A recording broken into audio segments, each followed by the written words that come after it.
We continue with the weather theme as Cyclone Freddy is expected to move into Mozambique next week. The tropical cyclone formed off the southern coast of Indonesia earlier this month and strengthened into a significant storm. Let's find out the impact on South Africa, if any. We're joined by Lehlohonolo Thobela, a forecaster with the South African Weather Services. Thank you very much for your time this morning. Is there any need for concern for South Africa at least?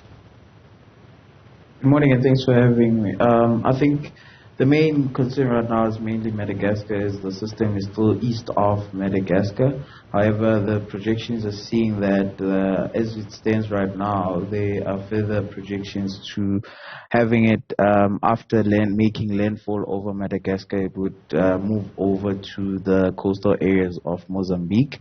Nothing as yet for South Africa.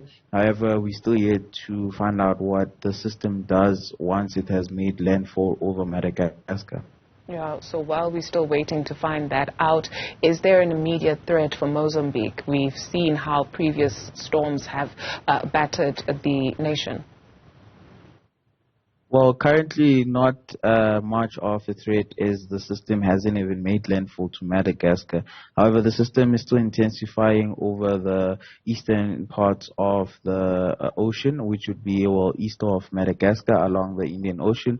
And then as it makes landfall, then that's when it will have an impact. However, it's still yet to regenerate and see how it moves after it has made landfall over Madagascar, because what it usually does, it loses its energy and it kind of gets into a semi-decaying stage once it gets to overland over Madagascar. That when it loses much of its energy, and then between that Mozambique channel, that's when it starts regenerating, depending on the temperatures and as well as how warm the ocean is over the Mozambique channel. And then after that's done, that's when we start to see the progression as to how it moves over.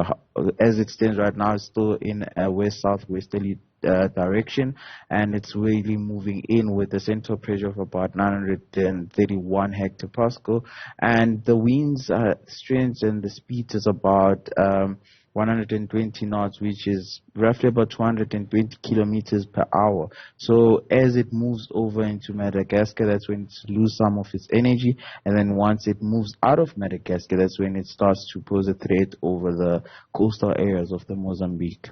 Right. While we have you on the line, Lehlohonolo, the forecast for the week for South Africa? Right, we're still having scattered to a widespread chance of showers and thunder showers, mainly over the northeastern parts of the country. That will cover Mpumalanga, Limpopo, as well as areas over Gauteng and the eastern parts of the northwest province. Most of the showers and rain are still expected over the northern parts of Limpopo. As it stands, we have thunderstorms that are currently bringing about most of heavy rain over the northern parts. We would cover the Old Days area into Musina and the Bembe district. Most of the rain is still yet expected to come over Mpumalanga, as well as some areas over KZN and the eastern parts of the Eastern Cape. However, yes, we still expect a scattered to a widespread chance of showers and thunder showers expected for the northern eastern parts of the country. Into the week, isolated showers and rain are expected mainly over the central parts, spreading over to the eastern parts of the country. Central parts would be also including the Free State province, as well as the eastern parts of the Eastern Cape province.